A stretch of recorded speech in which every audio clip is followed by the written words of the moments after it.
Welcome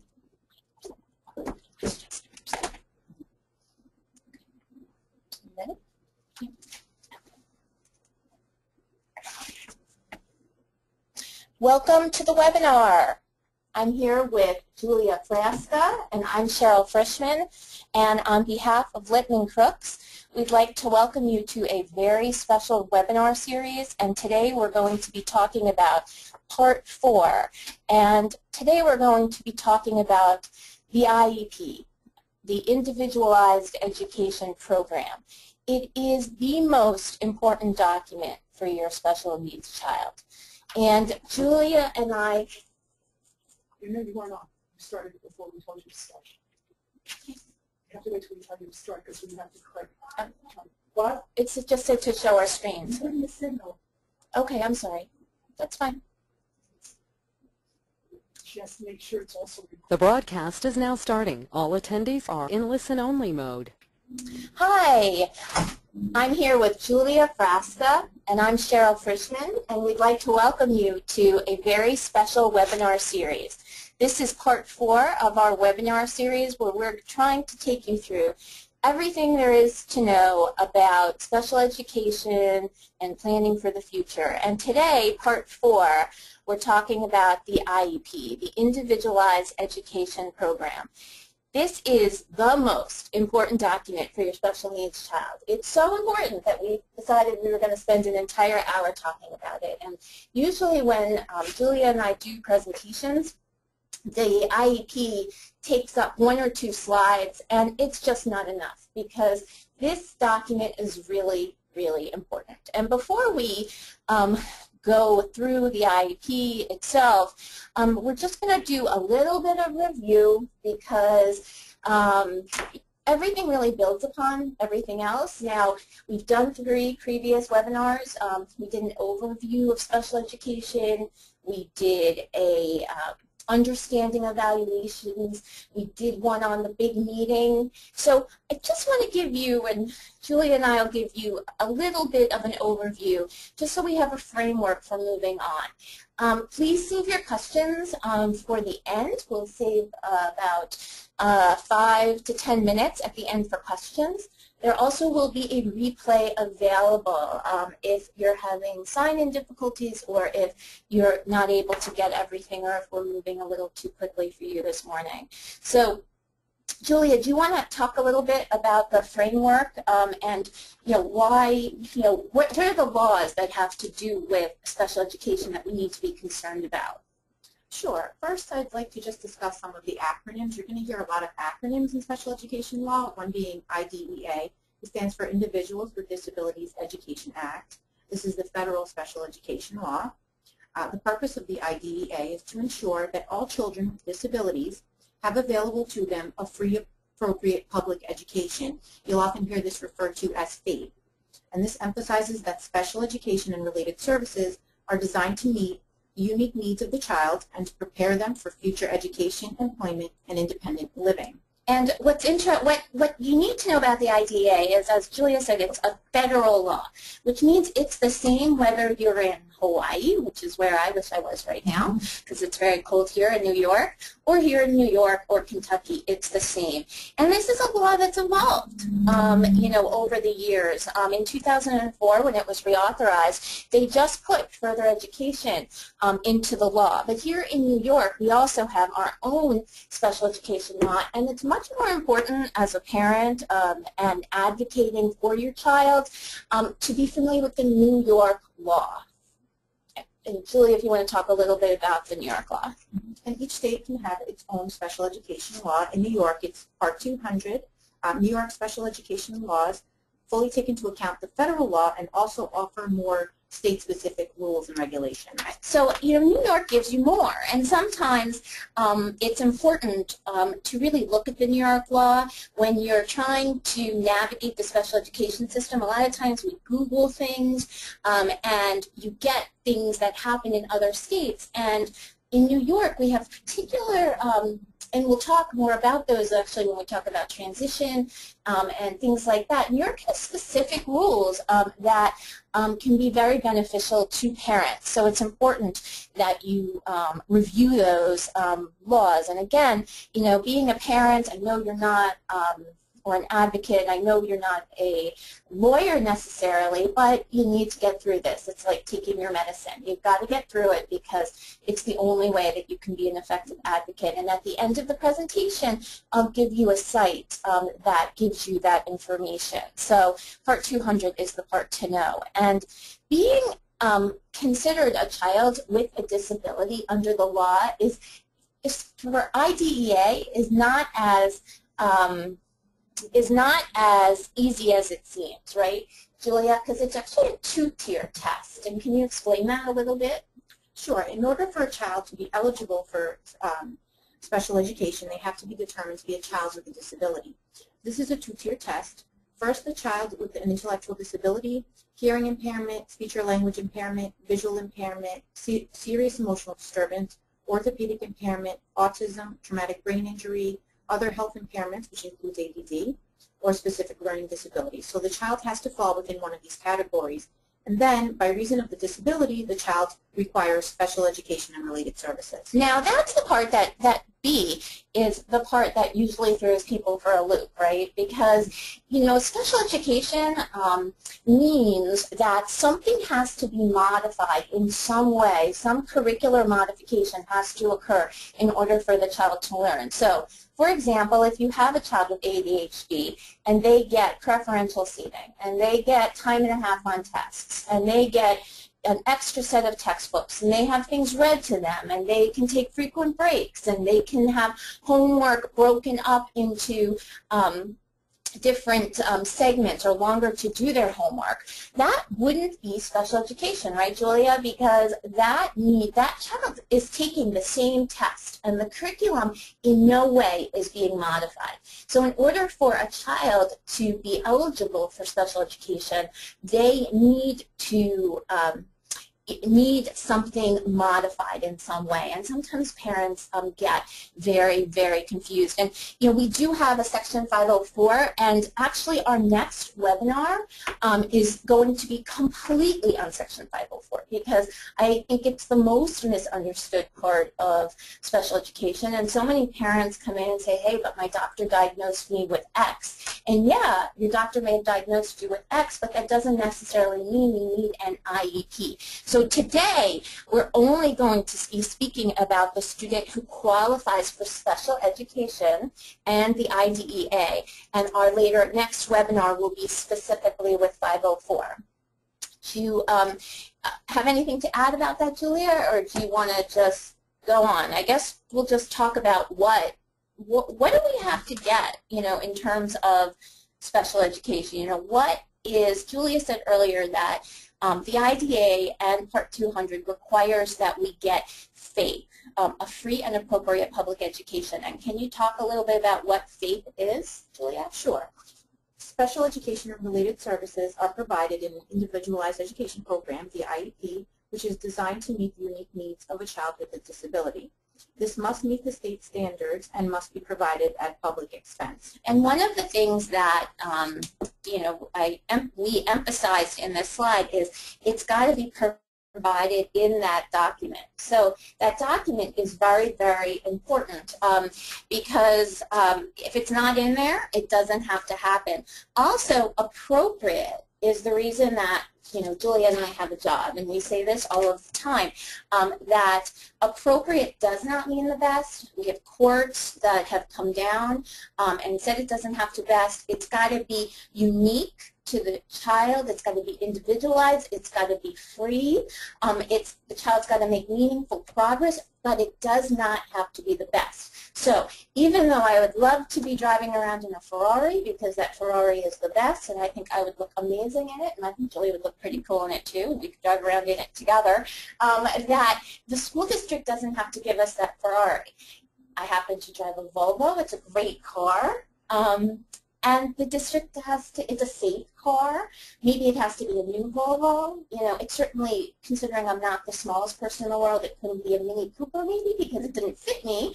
So the Volvo is a good fit, but it does not have to be the Ferrari. And that is really, really hard as a parent to take in. So, but that's really what Julia and I spend a lot of our time, you know, with clients on, and with Julia, who is our, you know, litigator, our amazing litigator here, spends a lot of time litigating about, because what's appropriate is sometimes what the school district feels is appropriate is sometimes very different than what the parent feels is appropriate, and we don't really have a lot of guidance on what appropriate is, other than it doesn't have to be the best and the child has to make meaningful progress. But we do know it has to happen in the IEP.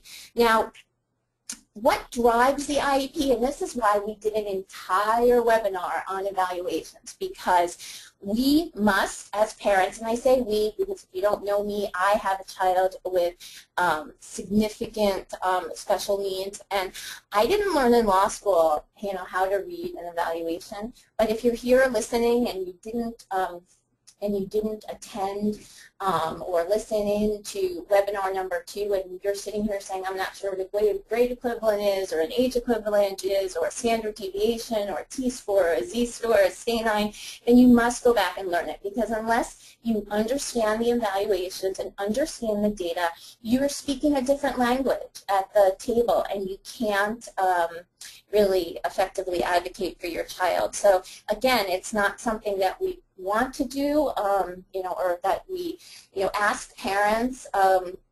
You know, we have so much to do as parents, and I know, you know, Julia has 2 little ones too, and to have to study standard deviations is not something you want to do in your free time.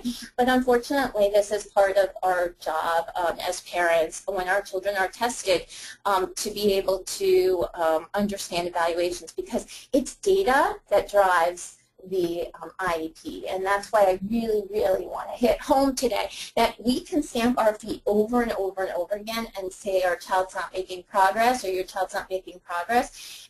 But unless we have something in the data that shows that the child's not making progress, we're going to have a really difficult time with that. So that's why reading the evaluations is very, very important. Julia, we talked a little bit last time about the big meeting. We actually spent an entire webinar on it. Do you want to talk briefly about who develops the IEP? And again, for more specifics, I guess we'll talk you can go back to webinar number 3 and to talk about the meeting itself. Sure. Who develops the IEP depends on the child's age. So for children aged 5 to 21, the Committee on Special Education, or CSE, develops the IEP. For children aged 3 to 5, the Committee on Preschool Special Education develops the IEP. Now, I'll talk a little bit about who is on the CSE, CPSE, and if you want more details on this, you can go back to our previous webinar. But the CSE or CPSE team is comprised of the parent or child, and the parent is one of the most important parts of this team. So, right, Julia, the parents are a member, okay, and we're part of the decision-making process, correct? Because a lot of parents don't understand, you know, what their role is. They think they're just there to listen to what everyone else says, but they're a huge part of the team, correct? Yes. That's why it's important for the parent to understand the evaluation and go in with questions and information that's helpful to developing that IEP and the goals that go into that IEP. Along with the parent, a regular education teacher is another part of this team, a special education teacher, a representative of the school district or CSE chair, the child when appropriate. So you might want to have an older child participate, whereas you might want to have a younger child stay home because they might not understand what's going on and be overwhelmed by the process. And it's important, actually, when in New York, a child, when you're talking about transition, the child, him or herself, has to specifically be invited to participate in the meeting. And I think when you're dealing with transition, the child should always, regardless of their functioning level, be part of the meeting, right, Julia? Yes. Okay. Mm-hmm. Yes, and I've had very effective meetings where the child participated. In addition to the people I already mentioned, the school psychologist by New York law must be a member of the team, and a parent member if requested by the parent 72 hours prior to the meeting, and this is something that changed recently, so make sure that if you want a parent member, you request it. Right, and the parent member, and we talk a lot about the parent member in our last webinar and what that means. Also, if you want a school physician to be part of the meeting, you also have to request that within 72 hours. And if you have any questions about who makes up that committee or what a subcommittee is and what a committee can and cannot do, please listen to our last webinar. So today, we are going to talk about that document, the most important document in your child's educational program. And I put quotations around contract because I guess, you know, it's not a legally binding contract, but to me it is, and to Julia it is, because if the district puts something in the IEP, they're committing resources to your child, and if you do not get what's in that IEP, you have a way, it's like the contract was broken, right, and we can sue. So we like that everything's in the contract. On the other hand, though, if something is not in the contract or something's not in the IEP that was discussed at the meeting or that the parent felt is important or isn't mentioned, then we're going to have a lot of trouble as well. So, you know, again, you know, we are sticklers when it comes to this, and Julia can probably tell horror stories about litigation. You know, I've sat through a lot of CSE meetings where the school district says to the parent, you know, we just do that here, and it doesn't have to be in there. But you know what? School buildings change. A teacher may go out on maternity leave. And yeah, we may do it here every year and that teacher may be great, but if for some reason that changes, or if for some reason they don't want to do it anymore because it costs money, if it's not in that IEP, it does not have to happen. So it's really important that you read your IEP and see what's in it. So what does the law say about the IEP, Julia? The law says that the IEP is a written statement for a child with a disability that describes the special education programming and related services designed to meet that unique needs of that child. So if you see, it actually, you know, the program has to, that piece of paper really has to address those child's unique needs. And the law even breaks up how the IEP needs to do that. Yes. So it must include a statement of the present levels of performance of that child. This includes academic achievement and functional progress. It also must have measurable annual goals that are designed to enable the child to make progress in the general education curriculum. These must be very specific, detailed, measurable, which means that there's some way of telling whether the child has met that goal and how they're making progress towards it. A description of how the child's progress will be measured, and post-secondary school goals. Yeah, so as you see, they're pretty specific about what needs to be in that document, and I really think that it's important for parents to realize that the document, usually parents are so excited because they get the program that they want, they get the speech services that they want, or OT services that they want, and they put it all back and they say, okay, we'll see you next year.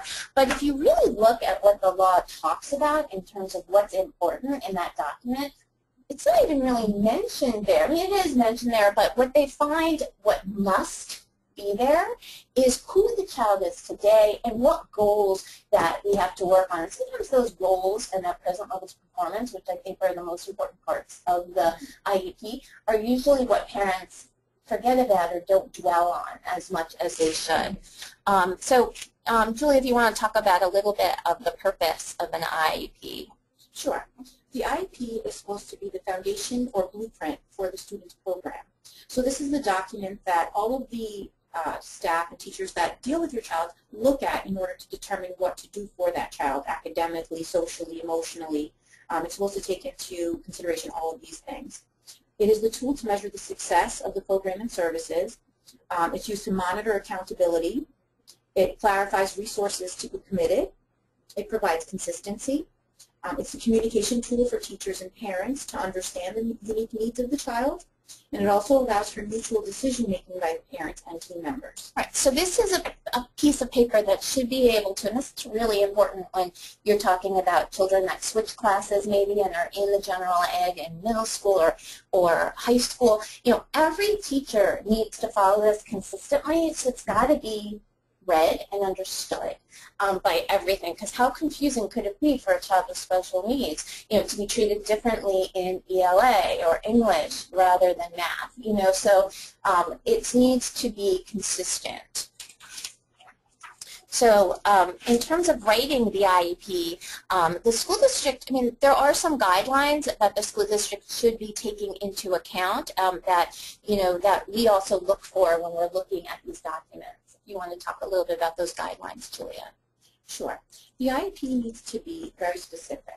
It has to be understood by anyone who reads it. So so just like what we said, about anybody who reads it should be able to implement it. So even a substitute. Yes. So when a parent says to me, my teacher was out for 3 weeks because she got sick and we had the substitute, nothing happened.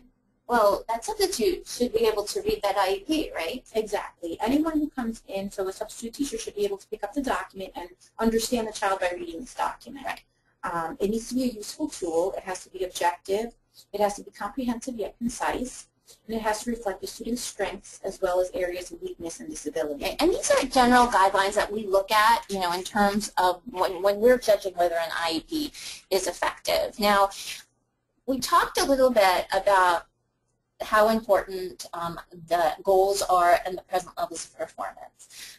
So to me, the three most misunderstood things in terms of advocacy are the parents need to understand the testing and the evaluations and their progress reports and the teachers' data that they bring in at the end of the year, because those evaluations and those testing and progress reports and data that is accumulated drive the present levels of performance, okay? So it's really important that when you look at the PLOP, which is a funky acronym, that it looks like your kid. And, I actually want to, really hit home, and you'll see with the next slide that there are 4 areas. And a lot of times, parents talk about, well, my child has issues socially and management and physically, and the school district said they only have to deal with, the academic part of it. Well, if you've got to look at the 4 areas, and it's specific in the law, and it's actually written right into the IEP. We in New York use something called IEP Direct, and the form actually is a fill in the blank, right? So if a child's having difficulty socially, we need to talk about it here. This is the chance for the parents to say, my child sits alone at lunch. My child plays with nobody at recess. My child never gets a partner ever. Because of this, my child does not want to go to school, and is having a lot of difficulty because being in school is more than just learning your ABCs and 1, 2, 3 and moving along academically. So I really wanted to just break this out in color so you could see that it's 4 areas. But if you want to describe a little bit about what the law says, Julia, about what the present levels of performance are supposed to be without my color scheme. Sure. So the present levels of performance are, like Cheryl said, they're broken down into 4 areas, which are academic, social, physical development, and management. So it's supposed to describe how the disability of the child affects involvement in the general curriculum, or for preschool, how it affects participation in age-appropriate activities. So these are pretty clear. So if a child can participate in the general education but needs certain supports, it needs to be in there. If that child cannot be in the general education, we need to lay out in the present levels of performance why that is. Because, and I'm going to skip over the color slide because we went over it, the goals are driven by those present levels of performance. So there needs to be at least 1 annual goal for each need identified. Okay, so if the child has a need that is brought to the committee's attention and is in their present levels of performance, we need to have a coordinating goal to go along with that. Do you want to talk a little bit more about goals, Julia, because they're so hugely important? Goals are very important. This is what drives the IEP and what the teacher will do with the student that year. So there should be at least 1, like Cheryl said, for each area of need identified. For students who qualify for alternate assessment, short-term objectives or benchmarks comprise each annual goal must also be developed. And we'll break that down a little bit in the next couple of slides. And the goals must be specific, meaningful, and should change yearly. So you shouldn't have goals repeated on the IEP. Absolutely. If the child cannot meet that goal, then maybe an easier goal should be discussed so the child can meet that goal in the next year. The goals must be measurable and include academic and functional goals. Evaluative criteria, procedure, a schedule, and who is responsible must be stated in the IEP.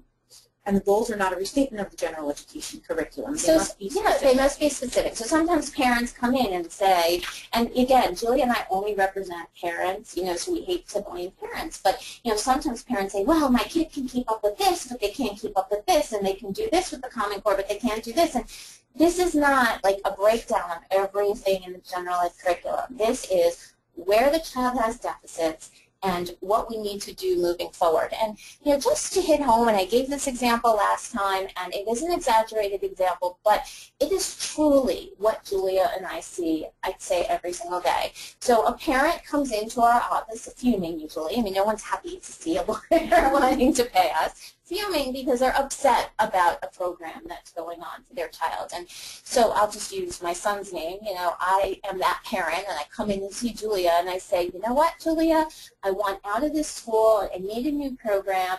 Aaron has been doing the same thing since kindergarten, and now he's in 3rd grade, and he's been tracing the letter A every single year. And they're still working on those basic skills, and he's so beyond that, and I want out. And I say, oh, that's terrible, right? Julia, you say, that's terrible. Oh, my goodness, let me look at the IEP. So Julia opens the IEP, and 99% of the time, goal number 1 is Aaron will trace the letter A. I'm not kidding. Why is it there? Because the school district is mean and obnoxious? Maybe, but I don't think so. I think there was a misunderstanding. I think someone repeated a goal. I think we had a new teacher every year that was just doing what we contracted for them to do.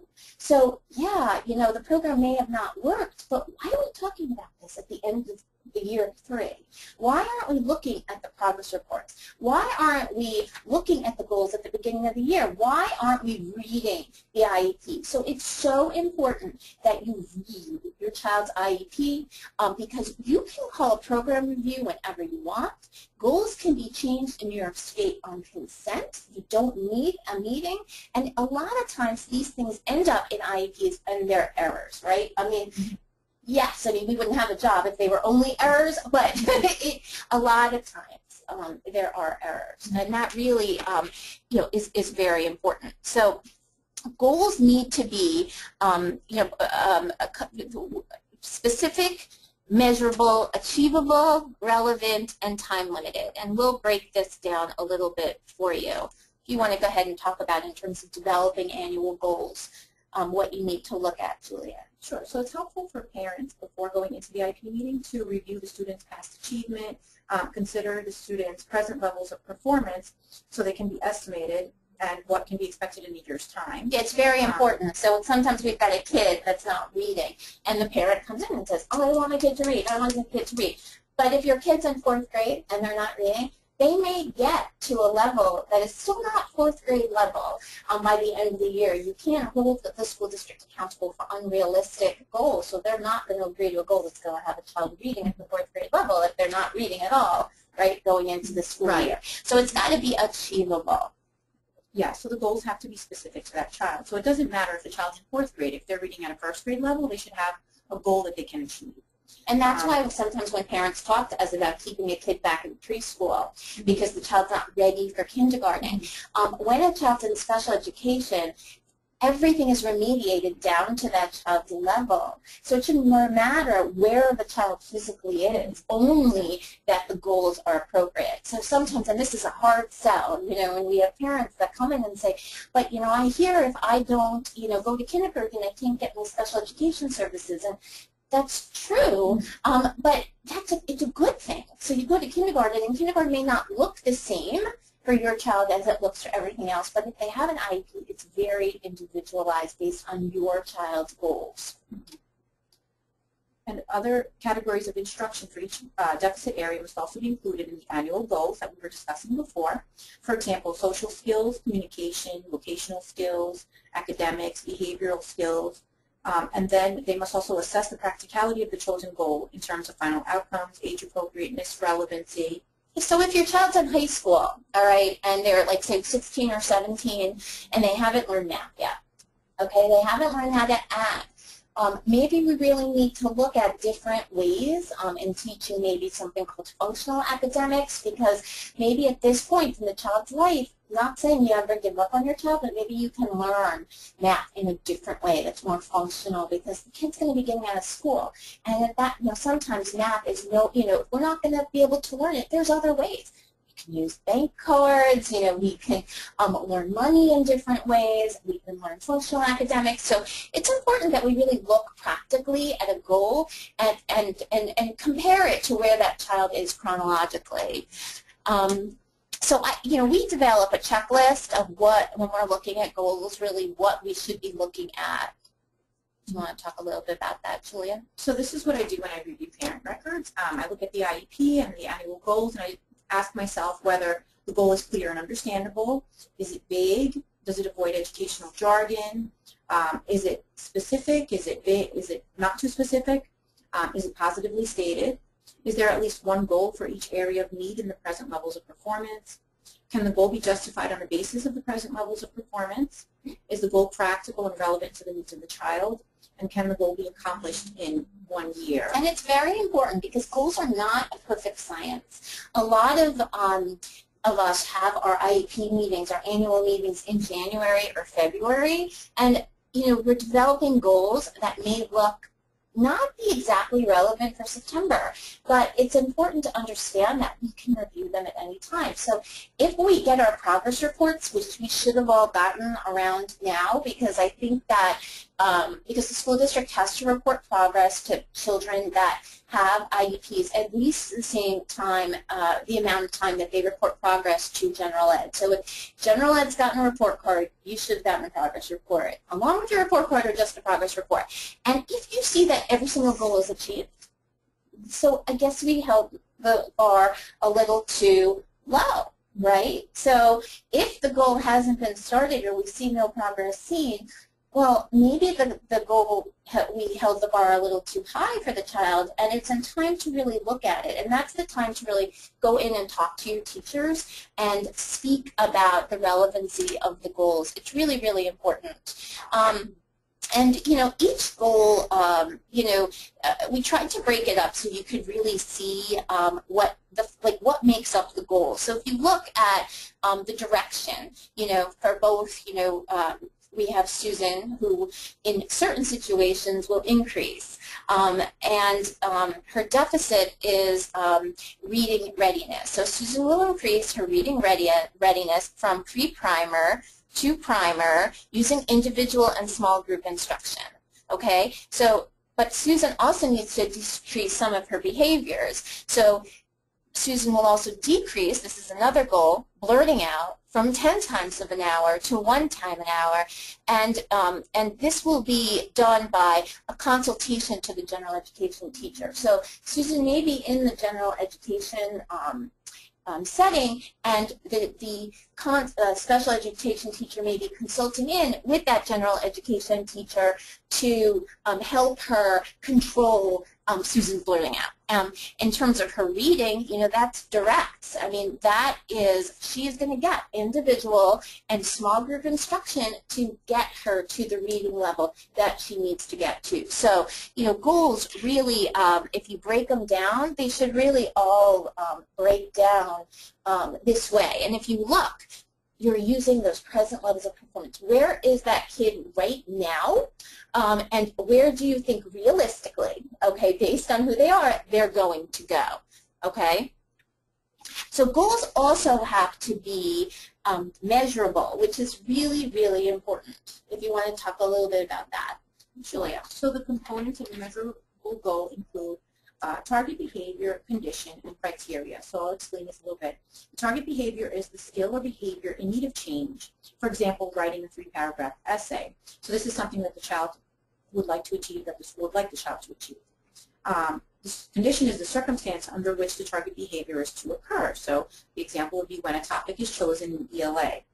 The criteria is the acceptable level of performance of the target behavior. For example, independently write a 3-paragraph essay containing the required elements, introduction, supporting details, and conclusion. So what we have here is that Susan, let's say again, will write a 3-paragraph essay when a topic is chosen in ELA and independently write a 3-paragraph essay containing the required elements, introduction, supporting details, and conclusion. And that can be measured. Correct? Yes. That is specific enough to be measured. Now, it doesn't have to say, you know, really anything more than that. We know because we're going to have a written piece of paper whether Susan can do that or not. So it's really important to understand that a goal doesn't have to be super duper specific, but specific enough, and like in that case, to be measurable. We also want to talk about objectives and benchmarks as well. Yes. So objectives break the measurable annual goal into discrete components that are short-term, measurable, intermediate steps.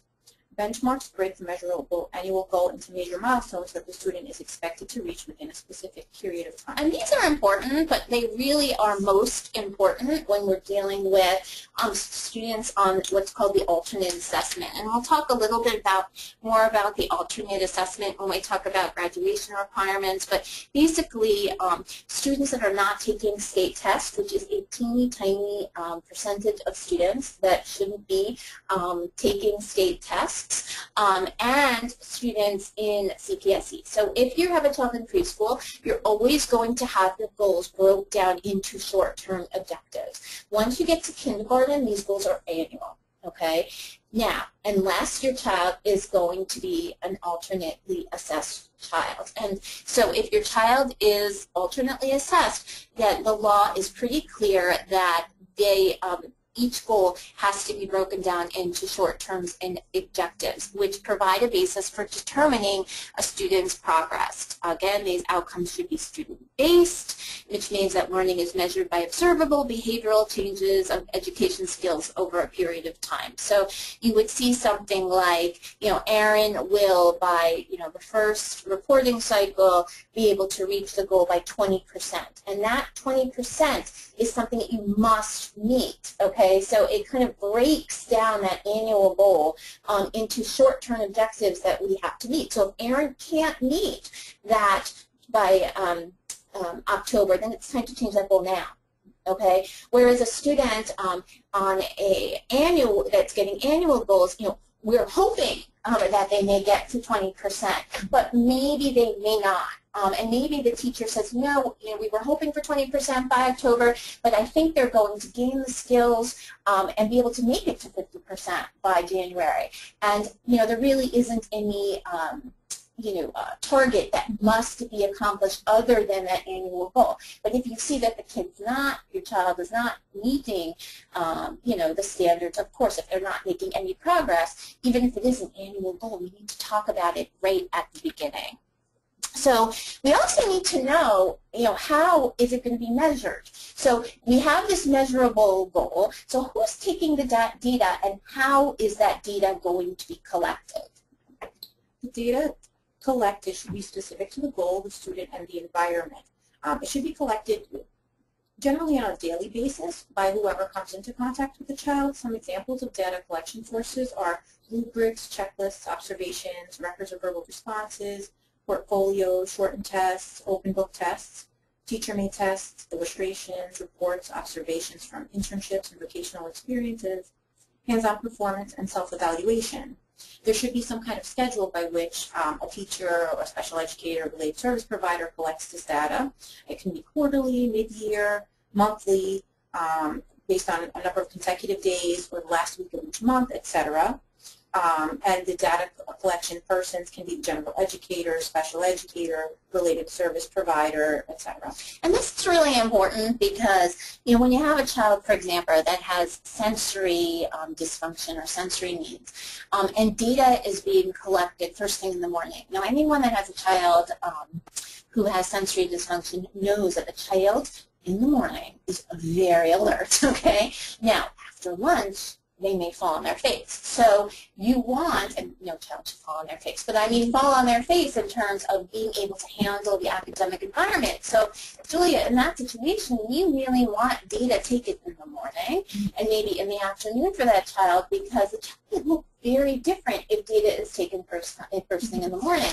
So that's why it's important to really look at that. So it may be great that the teacher is doing a checklist every single day, but are they doing it at the relevant time for the child? If the child's functioning really decreases based on the time of day. So you really have to look specifically and mention in that goal that there will be collection will happen in the afternoon, in the morning, at the end of the day, at the beginning of the day, after school breaks, before school breaks. So we have a specific time so we can really get real data.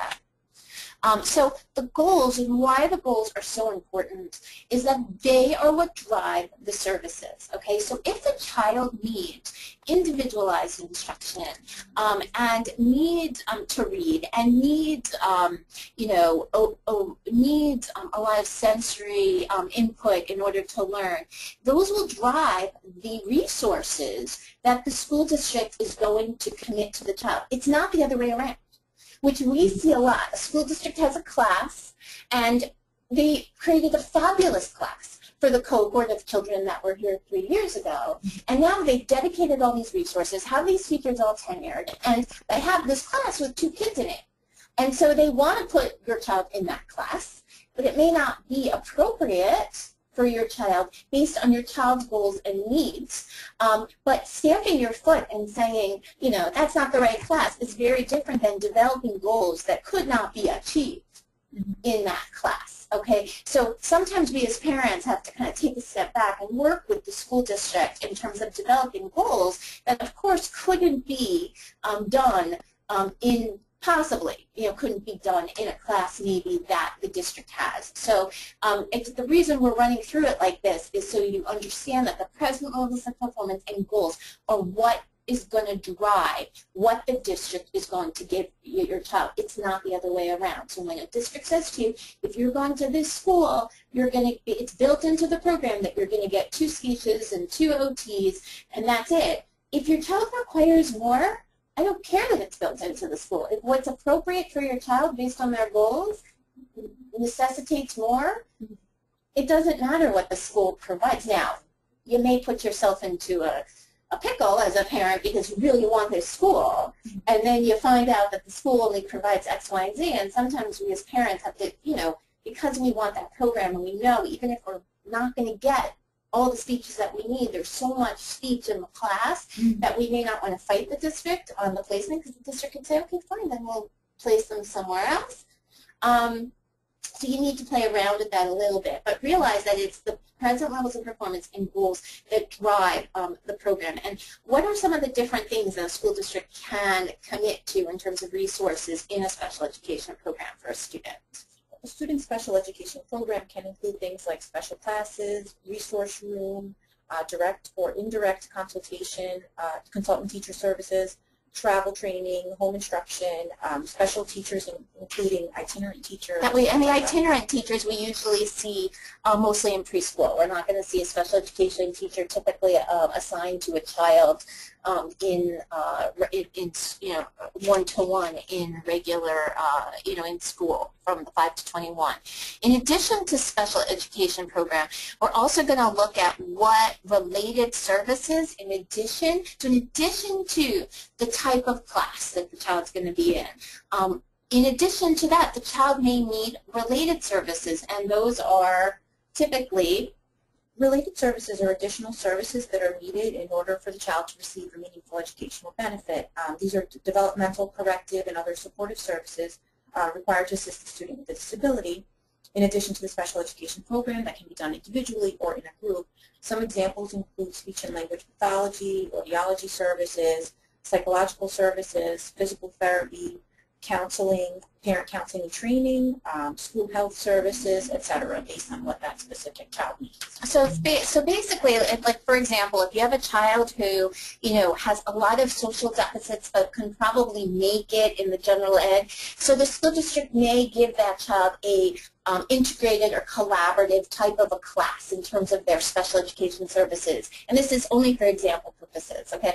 Which means that the goal, maybe there's a goal that says the child will, develop, meaningful relationships with 2 or 3 people, in their class. That can only happen in an integrated class, right?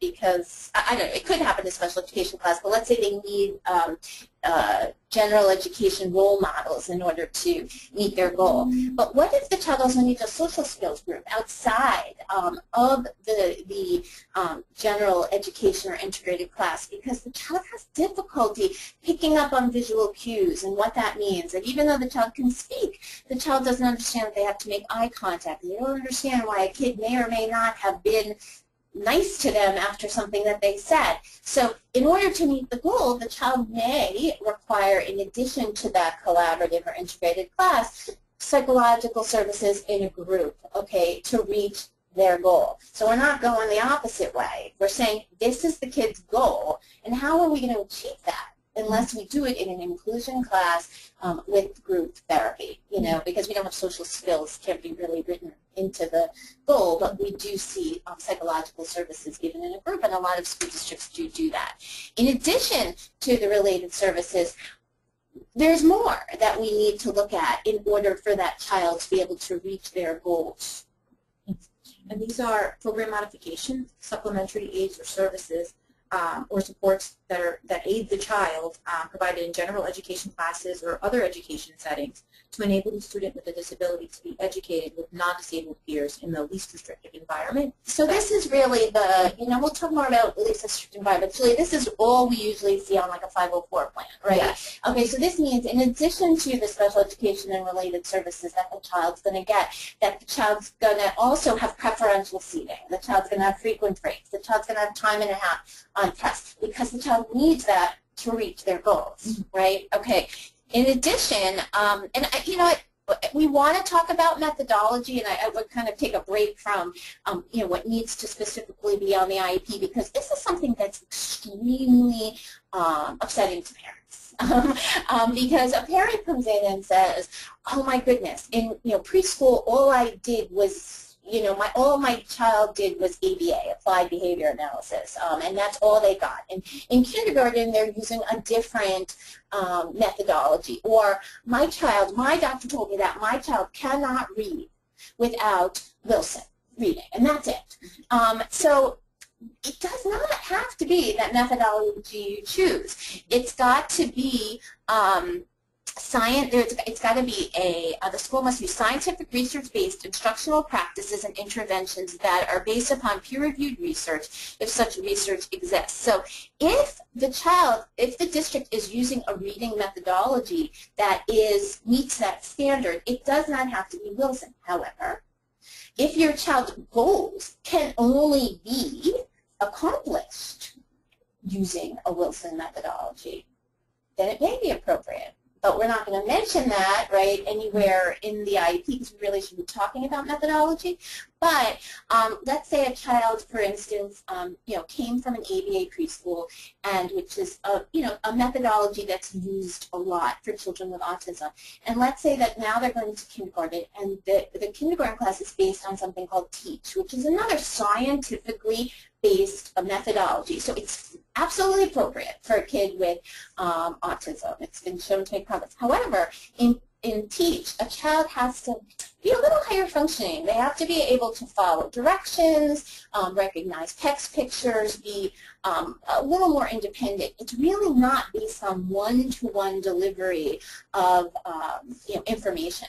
If your child's goals necessitate, this child's goal will be performed by one-to-one delivery of instruction. If that can't be done in TEACH, well then the school district, right, may have to find an ABA methodology or an ABA school or provide ABA services, because how can your child reach their goal without a methodology? So again, we're not coming into the meeting screaming, I want ABA, I want Wilson Greening, only Orton Gillingham works, or Linda Lubell, and all these different, that's all that works.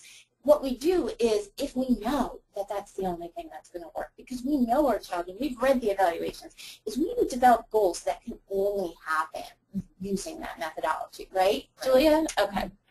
So in addition to, so in addition, when you're looking at what services a child needs, so we have your present levels of performance with Drive the Goals, and so the goals, in order to reach your goals, the child needs special education services, related services, accommodations.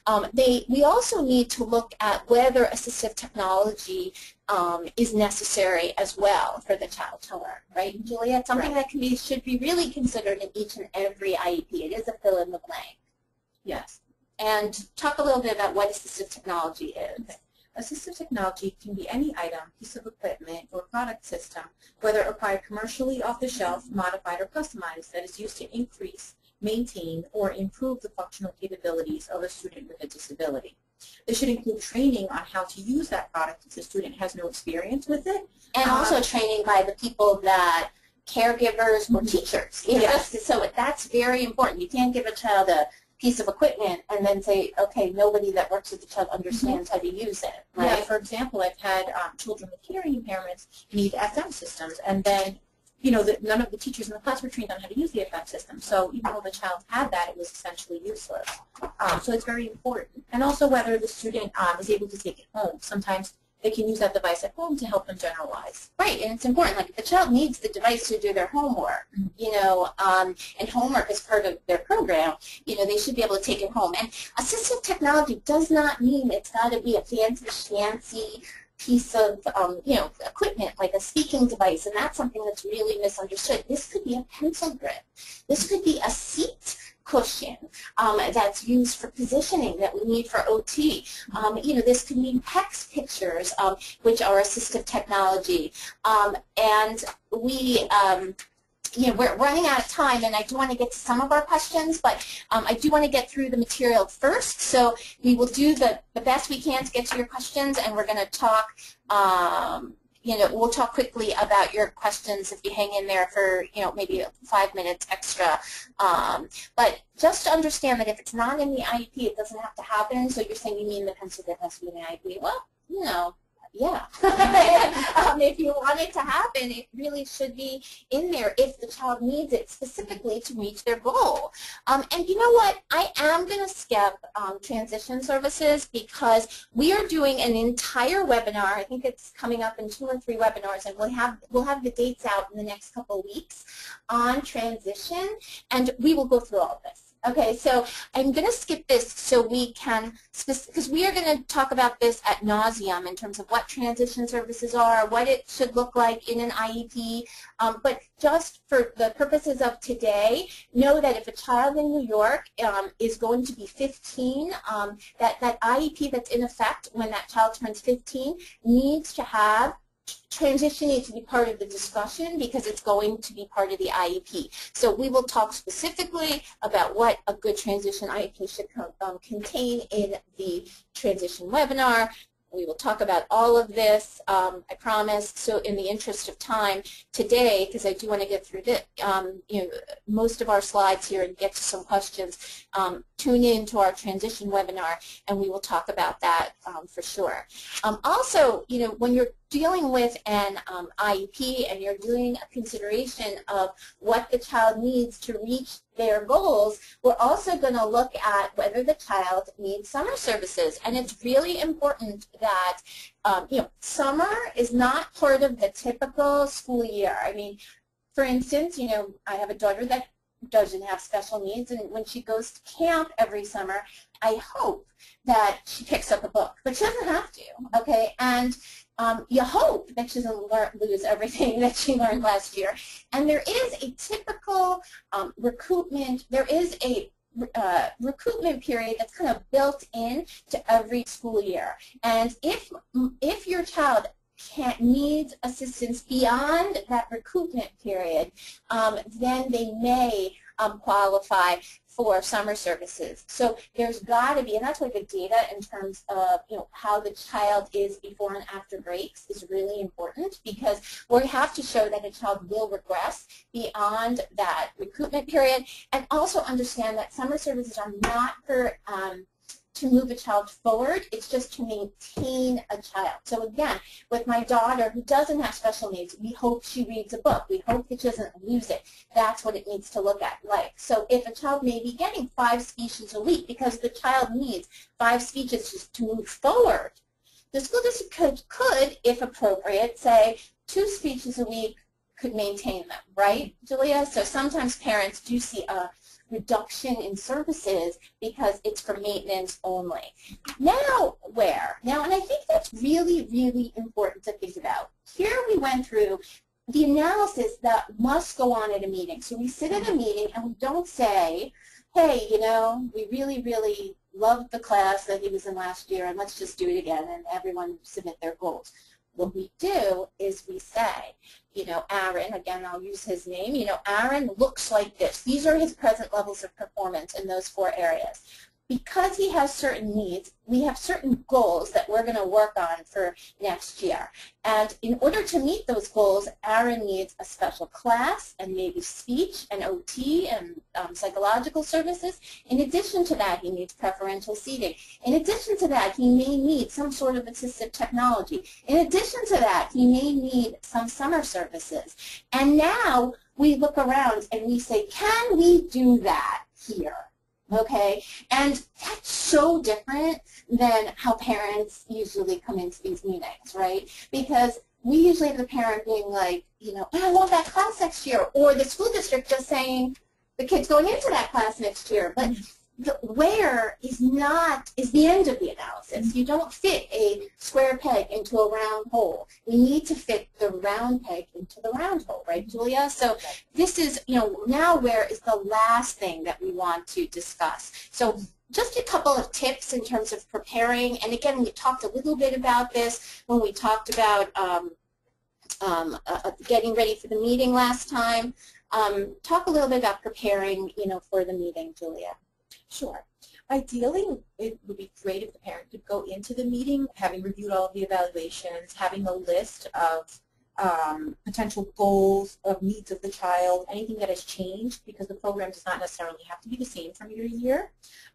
So review all the evaluations and progress reports with team members, develop the goals and accommodations collaboratively, and just have bullet points of everything that you want discussed. Right. Because it's important that you raise it at the meeting, otherwise it might not get into the IEP. Right, and it's really, really, important that you do this before the meeting, okay? Because, sometimes we're time limited in the meeting, and we should all kind of talk together. So if you're in a district where they just ask everyone to submit the goals, talk to those people that are going to submit the goals before the meeting. And, in terms of, these are more general, but these are other things to think about before the meeting, if you want to talk about them, Julia. So other things to consider are creating a vision statement, a long-range goal for your child. For example, is your child going to be headed for college or, vocational opportunities? It's important to determine this, to know exactly what track you'd like your child to be on. Keep in mind the educational outcomes necessary for the vision to become a reality. So does the child need to pass Regents exams, or is it more of a skills training that the child needs? These are all important considerations. Create a list of the child's strengths, interests, and needs. Use evaluations and progress reports for this.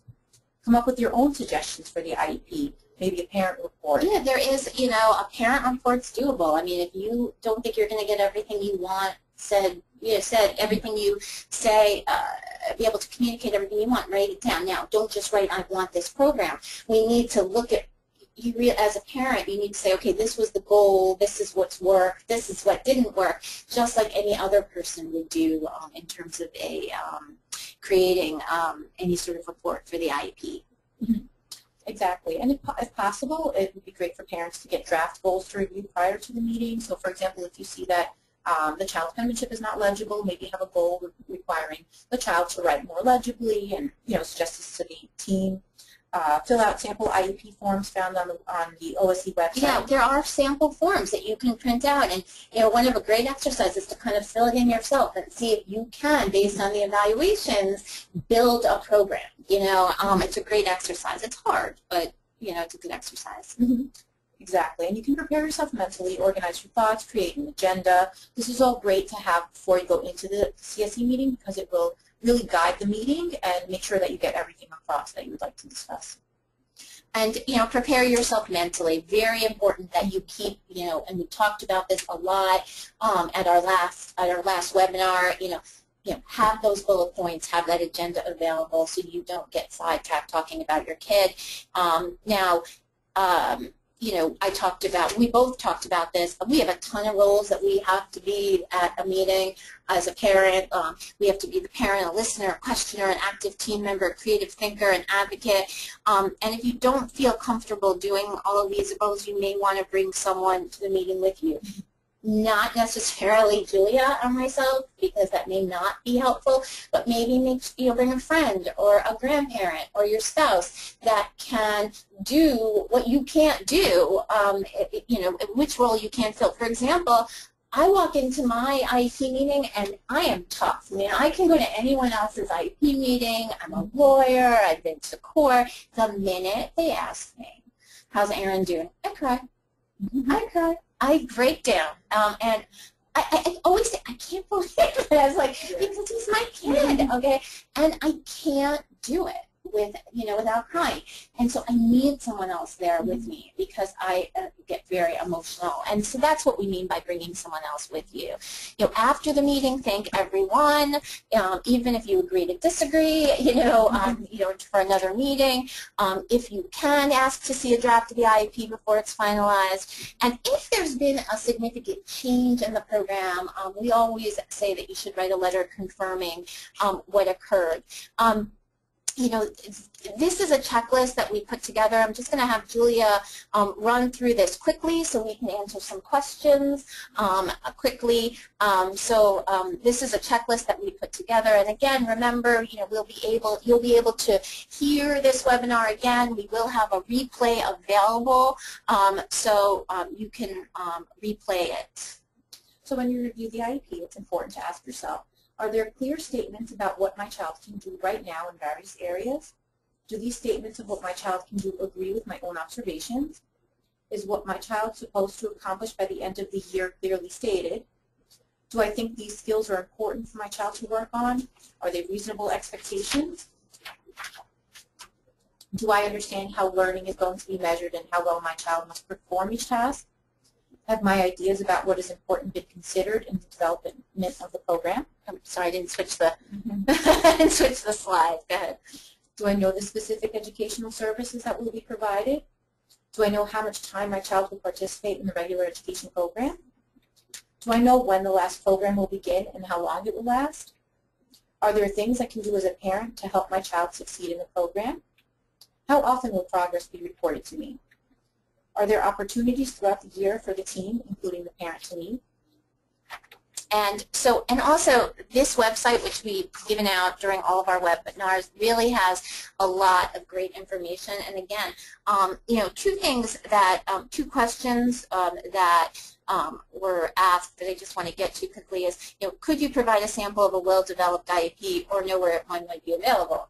Well, there is one available on the, how to develop the IEP is available on the Office of Special Education. Unfortunately, I get this all the time where parents are like, let me see your kid's IEP, but it's a well-developed IEP is going to be an IEP that focuses on everything we talked about today.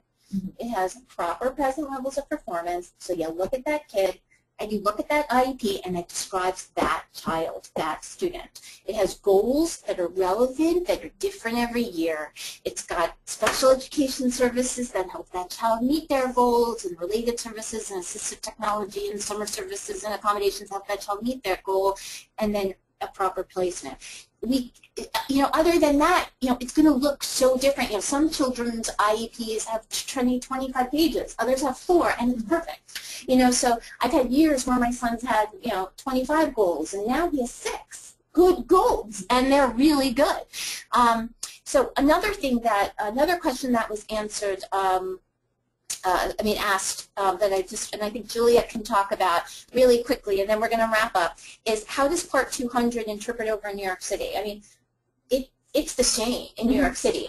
New York City has certain, jargon that's a little bit different, but the law is the law, whether you're here and where we're sitting right now in White Plains or in New York City. And Julia does a lot of work in New York City, so she can briefly talk about New York City and how it's a little bit different. Yes. So New York City has to follow the same rules that Westchester does or any of the suburban school districts. However, they do have certain things with regard to, just protocols and the breakdown of the Department of Education that are a little different. Because of New York City, each school district has their own, school board and attorneys that work with them. In New York City, it's one big corporation. So because of that, they break it down to make it a little easier for parents. And actually, you can go online and find the New York City, the rules that are specific to New York City. But they can't they can't take away anything that Part 200 gives you, right? So if you read Part 200 and you go in and the district says, well, if you go into your New York City meeting and they say, we don't do that here,